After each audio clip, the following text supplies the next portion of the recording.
नमस्कार दोस्तों, एक बार फिर से स्वागत है आपका आरटी लेक्चर्स के यूट्यूब एजुकेशनल प्लेटफॉर्म पर। दोस्तों, पिछले वीडियो लेक्चर्स में हमने डिस्कस किया था फर्स्ट से लेके 7 तक के मॉडल क्वेश्चन पेपर्स को, और आज की इस वीडियो लेक्चर में हम डिस्कस करेंगे मॉडल क्वेश्चन पेपर 8 को, जो कि एग्जाम के पॉइंट ऑफ व्यू से काफ़ी इंपॉर्टेंट क्वेश्चन इसके अंदर है। तो आइए शुरू करते हैं आज के इस मॉडल क्वेश्चन पेपर को। तो वीडियो शुरू करने से पहले हमारे चैनल पर नए हैं तो चैनल को सब्सक्राइब करके बेल आइकन को प्रेस कर लीजिए और साथ ही अपने फ्रेंड्स के साथ इसे जरूर शेयर करें। तो आइए सबसे पहले हम बात करते हैं फर्स्ट क्वेश्चन से। The vomiting centres is located in. Vomiting centres कहाँ स्थित होते हैं? ऑप्शन ए है cerebrum, option B thalamus, option C है हाइपोथैलेमस एंड ऑप्शन डी है मेडुलो ओब्लिगेटा। तो यहाँ पर इसका राइट आंसर होगा option D medulla oblongata. Question number 2, the normal amount of CSF in a adult is about. एक अडल्ट के अंदर जो CSF का अमाउंट होता है नॉर्मल, वो कितना होता है? ऑप्शन ए है 50, option B 100, option C 150 and option D है 200। तो यहाँ पर इसका राइट आंसर होगा ऑप्शन सी 150 cc। ठीक है, एक अडल्ट पर्सन की बात करें तो उसके अंदर 150 cc यानी कि सेंटीमीटर क्यूब, या फिर इसी को कहते हैं अपन ml। तो इतना अमाउंट उसके अंदर CSF का होता है। Question number 3, material which used as a filter in diagnostic radiology. Diagnostic radiology में कौन सा मटेरियल फिल्टर के रूप में यूज किया जाता है? ऑप्शन ए है एल्यूमिनियम, बी है कॉपर, सी है मोलिब्डेनम और ऑप्शन डी है ओलोडीज। तो यहाँ पर इसका राइट आंसर होगा ऑप्शन डी ओलोडीज। देखिए, एल्यूमिनियम और जो कॉपर का फिल्टर होता है वो तो हम यूज कर सकते हैं जो रिटिन रेडियोग्राफी है उसके अंदर, और जो मोलिब्डेनम का फिल्टर होता है उसका यूज कर सकते हैं हम मेमोग्राफी के अंदर। तो डायग्नोस्टिक रेडियोलॉजी के अंदर ये तीनों प्रकार के फिल्टर्स का हम यूज करते हैं। The K edge filter use in. K edge filter का यूज किसके अंदर होता है? ऑप्शन ए है routine X ray machine, option B mammography, option C CT and option D है MRI। के-एज जो फिल्टर्स होते हैं उनका जो बेसिकली यूज होता है वो अपने मैमोग्राफी के अंदर होता है। जिनकी जो के-एज एनर्जी होती है मैमोग्राफी के अंदर जो 17 से लेकर 24 तक की हम किलो इलेक्ट्रॉन वोल्ट की जो एनर्जी की जो एक्सरे फोटोन्स का यूज करते हैं इमेज फॉर्मेशन के लिए, तो इस एज की जो ये वेरिएशन है इसके अंदर ही इसकी जो के-एज एनर्जी होनी चाहिए उस फिल्टर की। समझ गए? तो इसके अंदर हम जो यूज करते हैं फिल्टर वो मोलिब्डेनम या फिर रोडियम का फिल्टर यूज करते हैं, जिनकी जो के-एज होती है मोलिब्डेनम के 20 किलो इलेक्ट्रॉन वोल्ट होती है। ठीक है। Question number 5, measurement of X-ray output is one of the requirement of QA programme which need to be measured. यह क्वेश्चन में पूछा गया है कि एक्सरे मशीन के आउटपुट के लिए QA प्रोग्राम की आवश्यकता होती है जिसको कितने टाइम मेजर करना चाहिए, 1 साल के अंदर या फिर 2 साल के अंदर। ऑप्शन ए है 1 in 2 year, 2 साल में 1 बार। ऑप्शन बी है 2 in 1 year, 1 साल में 2 बार। ऑप्शन सी है वीकली एंड ऑप्शन डी है मंथली। तो यहाँ पर इसका राइट आंसर होगा ऑप्शन ए 1 in 2 year, यानी कि किसी भी एक्सरे मशीन के आउटपुट को हमें 2 साल में 1 बार मेजर करना चाहिए। Question number 6, subject contrast is most likely to be affected by the. Subject contrast सबसे ज़्यादा किससे अफेक्टेड होता है? ऑप्शन ए है एक्सपोजर टाइम, ऑप्शन बी है tube current MA, option C है tube voltage KB and option D है focus size. तो यहाँ पर इसका राइट आंसर होगा ऑप्शन सी ट्यूब वोल्टेज। देखिए, जो ट्यूब वोल्टेज होता है वो सब्जेक्ट कॉन्ट्रास्ट को 2 तरीके से अफेक्ट करता है। कैसे?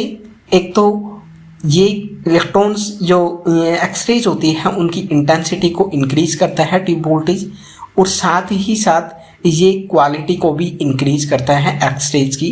तो इस प्रकार से जो दोनों की दोनों है वो सब्जेक्ट कॉन्ट्रास्ट को अफेक्ट करती है। Question number 7, late causes of the x ray tube failure are.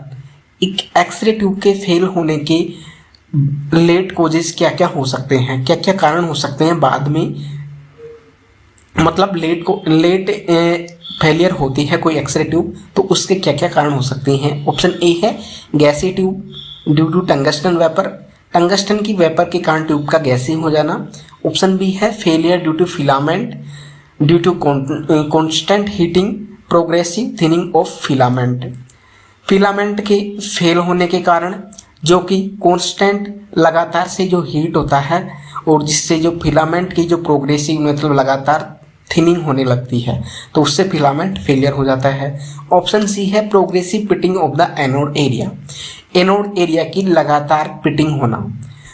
Option D है ऑल ऑफ दीज, तो यहाँ पर इसका राइट आंसर होगा option D, all of these.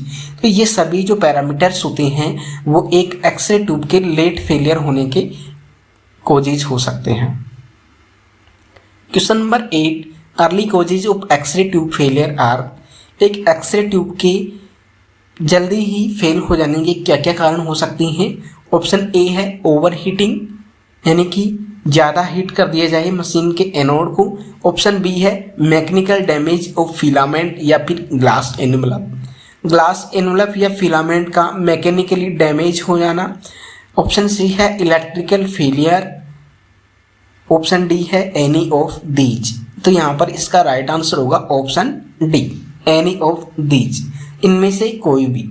यानी कि एक एक्सरे ट्यूब जल्दी ही फेल हो सकती हैं, उनके फेलियर होने के कारण इनमें से ये कुछ भी हो सकते हैं। या तो अगर यदि हम एक्सरे ट्यूब को ओवर हीट कर दें, या फिर किसी मैकेनिकल डैमेज के कारण मैकेनिकली हमारे से जो फिलामेंट है वो डैमेज हो जाए, या फिर जो ग्लास जो एनवलप है या फिर ग्लास ट्यूब है वो गिर जाए, तो इन सभी कारणों से जो ट्यूब का है वो फेलियर होने के चांसेस होते हैं। या फिर इलेक्ट्रिकली फेलियर हो जाए शॉर्ट सर्किट के कारण। Question number 9, the x ray tube said to be gassy when, एक एक्सरे ट्यूब गैसी कहलाएगी जब, ऑप्शन ए है filament has burn out, option B है presence of gas molecules, option C है pitting of the anode and option D है none of these. तो यहाँ पर इसका राइट आंसर होगा प्रेजेंस ऑफ गैस मॉलिक्यूल्स। यदि किसी एक्सरे ट्यूब के अंदर गैसेस के मॉलिक्यूल्स की प्रेजेंस इंक्रीज होती है, तो वो जो गैस एक्सरे ट्यूब है वो धीरे धीरे गैसी बनती जाती है। Question number 10, gassy tube is diagnosed by any of the following, निम्न में से किसके द्वारा, किस एक के द्वारा गैसी ट्यूब को डायग्नोस कर सकते हैं हम। ऑप्शन ए है नंबर ऑफ एक्सपोजर्स, एक्सपोजर्स की संख्या के द्वारा। ऑप्शन बी है एमीमीटर डज नॉट मूव, यदि एमीमीटर मूव नहीं करे तो उसके द्वारा। ऑप्शन सी है एमीमीटर शो फ्लक्चुएशन, एमीमीटर के अंदर फ्लक्चुएशन आए। ऑप्शन डी है ammeter show full detection during exposure, exposure के दौरान एमीमीटर के अंदर फुल डिटेक्शन आए। तो इनमें से इसका जो राइट आंसर होगा वो है यहाँ पर ऑप्शन डी। यदि किसी कोई भी ट्यूब है वो गैसी है, उसके अंदर बहुत अत्यधिक मात्रा में गैस बन गई है, गैस के मॉलिक्यूल्स बन गए हैं, गैस की वेपर्स हैं, तो उसको हमें डायग्नोस करने के लिए फुल एक्सपोजर दिया जाता है। एक्सपोजर के दौरान क्या होता है कि जो एमीमीटर होता है वो फुल डिटेक्शन दिखाता है, एक एक्सपोजर देते हैं तब, तो वो ट्यूब कहलाती है यहाँ पर gassy tube. Question number 11, the tube which act as secondary switch as well as production of X rays grid control X ray tube used in, यानी कि क्वेश्चन में पूछा गया है कि एक्सरे के प्रोडक्शन के साथ साथ ही एक सेकेंडरी स्विच का भी काम करती है वो ट्यूब, जिसे हम ग्रिड कंट्रोल एक्सरे ट्यूब कहते हैं, उसका यूज यहाँ पर किसके अंदर किया जाता है। ऑप्शन ए है conventional radiology unit, option B है pulse fluoroscopy unit, option C है cine angiography unit and option D है यहाँ पर बोथ बी एंड सी। ठीक है, तो यहाँ पर इसका राइट आंसर होगा option D, both B and C. Pulse fluoroscopy और जो साइन एंजियोग्राफी की यूनिट होती है उनके अंदर इस प्रकार की ट्यूब का यूज किया जाता है, जो कि ओवर एक्सपोज्ड होने पर, यानी कि ज़्यादा मात्रा में एक्सरेज का प्रोडक्शन करने पर अपने आप ही जो इसका जो सेकेंडरी स्विच है वो ट्यूब एक सेकेंडरी स्विच की तरह काम करने लगती है। तो इसका जो ट्यूब है ऑफ हो जाती है अगर अत्यधिक मात्रा में प्रोडक्शन होता है एक्सरेज का, यानी कि ट्यूब के जो फेलियर होने के चांसेस होते हैं तो अपने आप ही वो सेकेंडरी स्विच ऑफ हो जाता है। Question number 12, the aluminium filter using diagnostic X-ray tube is. Aluminium filter का यूज डायग्नोस्टिक एक्सरे ट्यूब के अंदर किया जाता है। ऑप्शन ए है for absorption of the low energy photons, low energy के फोटोन्स को अवशोषित करने के लिए। ऑप्शन बी है for absorption of scattered photon, scattered photons को अब्जॉर्प्शन के लिए। ऑप्शन सी है for absorption of high energy photons, high energy के फोटोन्स को अब्जॉर्ब करने के लिए। ऑप्शन डी है नन ऑफ दीज। तो यहाँ पर इसका राइट आंसर होगा option A for absorption of the low energy photons. देखिए जो फिल्टर्स होते हैं हम बेसिकली दो तरह के फिल्टर्स का यूज करते हैं, एक तो होते हैं केएच फिल्टर्स और एक होते हैं जो नॉर्मल फिल्टर्स। देखिए जो नॉर्मल फिल्टर्स होते हैं वो हम डायग्नोस्टिक रेडियोलॉजी के अंदर जो रूटीन एक्सरे मशीन्स होती हैं उनके अंदर करती हैं। तो जो एल्यूमिनियम और कॉपर फिल्टर यूज करते हैं वहाँ पर, तो उनका जो काम होता है लो एनर्जी के एक्सरे फोटोन्स को रिमूव करना, जो कि पेशेंट को डोज देते हैं। और जो मेमोग्राफी की यूनिट्स होती हैं उनके अंदर जो हाई एनर्जी की एक्सरेज होती हैं जो कि अनवांटेड होती है और जो कि इमेज फॉर्मेशन के लिए रिस्पॉन्सिबल नहीं होती है, उनको रिमूव किया जाता है कि जो केज फिल्टर्स होती है उनका यूज करके। तो वो क्या होते हैं कि 17 से 24 किलो इलेक्ट्रॉन वोल्ट की जो एनर्जी की ऊपर या नीचे वाली जो एक्सरेज होती है उनको वो क्या करते हैं, रिमूव करने का काम करते हैं। ठीक है। Question number 13, when energetic electrons passes by the nucleus, it is deaccelerated, resulting in loss of kinetic energy of the electrons, which is then converted into X-rays and known as।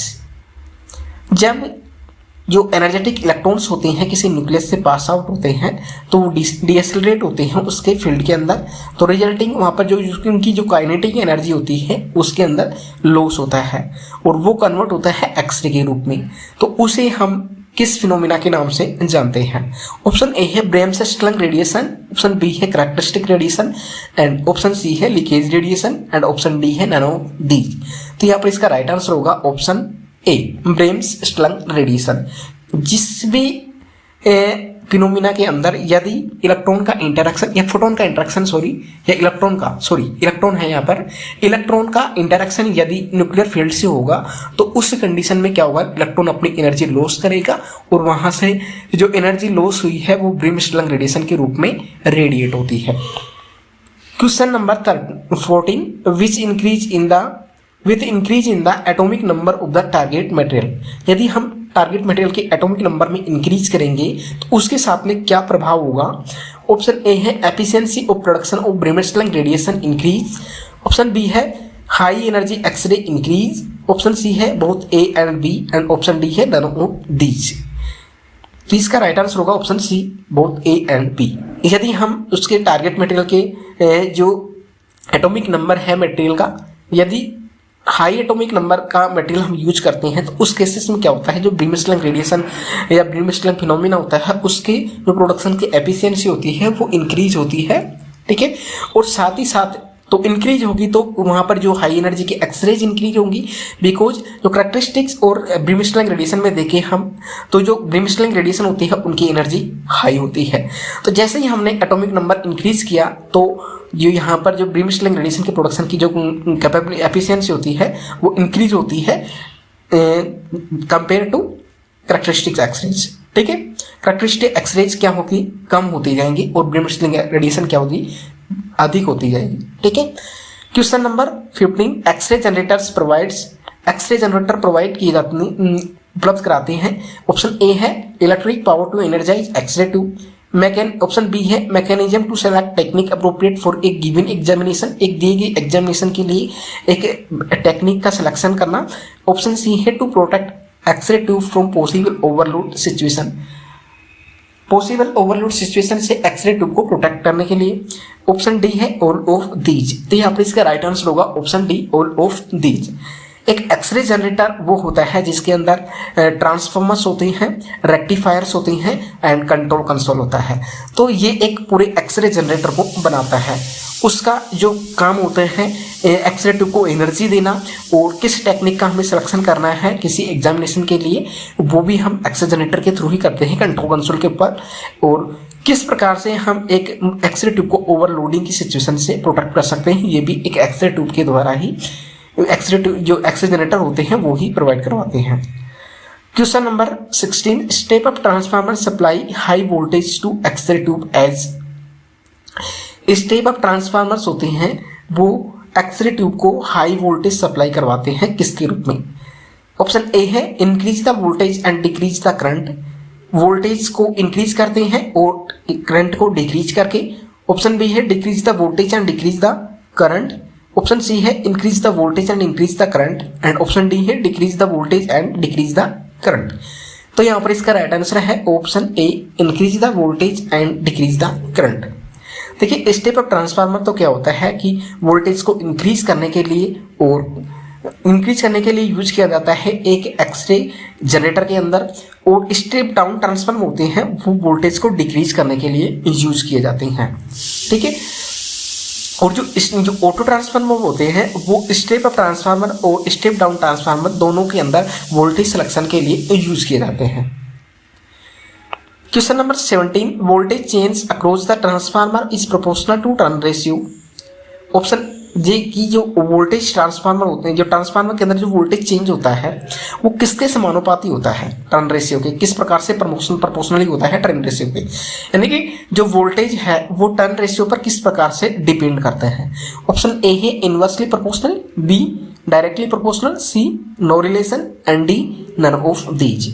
तो यहाँ पर इसका राइट आंसर होगा option B directly proportional. यदि turn ratio होगा जो increase करते हैं हम तो वोल्टेज क्या होगा, वहां पर आउटपुट वोल्टेज इंक्रीज होगा। ठीक है, इस प्रकार से जो स्टेप अप ट्रांसफार्मर होता है उसके अंदर जो प्राइमरी का वाइंडिंग होती है उसके अंदर टर्न रेशियो कम होता है कंपेयर टू सेकेंडरी वाइंडिंग, क्योंकि सेकेंडरी वाइंडिंग के ऊपर हम आउटपुट गेन करते हैं और जो प्राइमरी वाइंडिंग होती है वो एज ए इनपुट यूज की जाती है। तो इसलिए ये डायरेक्टली प्रोपोर्शनल होता है टर्न रेशियो के। जितना टर्न रेशियो सेकेंडरी वाइंडिंग के अंदर हम यूज करेंगे तो उस हिसाब से हमें वोल्टेज गेन होगा वहां पर। तो वोल्टेज डायरेक्टली प्रोपोर्शनल होता है टर्न रेशियो की। Question number 18, auto transformer provide voltage for. Auto transformer voltage किसके लिए उपलब्ध करवाता है। ऑप्शन ए है X ray to filament circuit, option B है primary to primary of the high voltage transformer, option C है two subsidiary circuits and option D है all of these. तो यहाँ पर इसका राइट आंसर होगा option D all of these. मैंने पहले भी बताया है कि जो ऑटो ट्रांसफार्मर होता है वो वोल्टेज सप्लाई करते हैं एक्सरे ट्यूब के फिलामेंट सर्किट को, और स्टेप अप ट्रांसफार्मर या हाई वोल्टेज ट्रांसफार्मर होता है उसको, और स्टेप डाउन ट्रांसफार्मर उसको, और साथ ही जो सब्सिडरी सर्किट्स होते हैं उनको भी ये सप्लाई करने का काम करता है। Question number 19, the effective device to reduce the scatter radiation is. वह कौन सी डिवाइस है जो कि स्कैटर रेडिएशन को इफेक्टिवली रिड्यूस करती है। ऑप्शन ए है grid, option B diaphragm, option C cone and option D glass tube. तो यहाँ पर इसका राइट आंसर होगा option D A grid. Grids का हम यूज करते हैं जो अनवांटेड स्कैटर रेडिएशन होती है उसको रिमूव करने के लिए, ताकि पेशेंट को डोज कम की जा सके, पेशेंट को जो अनवांटेड रेडिएशन है वो कम लग सके। तो इसलिए हम ग्रिड्स का यूज करते हैं एक स्कैटर्ड रेडिएशन को रिमूव करने के लिए, जो कि फिल्म फोक के लिए भी रिस्पॉन्सिबल होती है। ये इसका जो बेसिकली यूज होता है वो फिल्म के क्वालिटी को इंक्रीज करने के लिए होता है बेसिकली, ना कि पेशेंट के डोज को कम करता है। ये पेशेंट से तो जो स्कैटर्ड रेडिएशन निकल के आती है ये उसको रिमूव करने के या फिर उसका अब्जॉर्प्शन करने के लिए हम ग्रिड्स का यूज करते हैं। और जो प्राइमरी रेडिएशन होती है वो जो कि यूजफुल रेडिएशन होती है, इमेज फॉर्मेशन के लिए रिस्पॉन्सिबल होती है, वो उसको ये जाने देता है। Question number 20, function of the grid is grids to. Grids का फंक्शन होता है option A absorb scatter radiation, option B transmit all primary radiation, option C both A and B and option D none of these. ये question किसी भी प्रकार से पूछ सकता है, तो यहाँ पर इसका राइट आंसर होगा option C both A and B.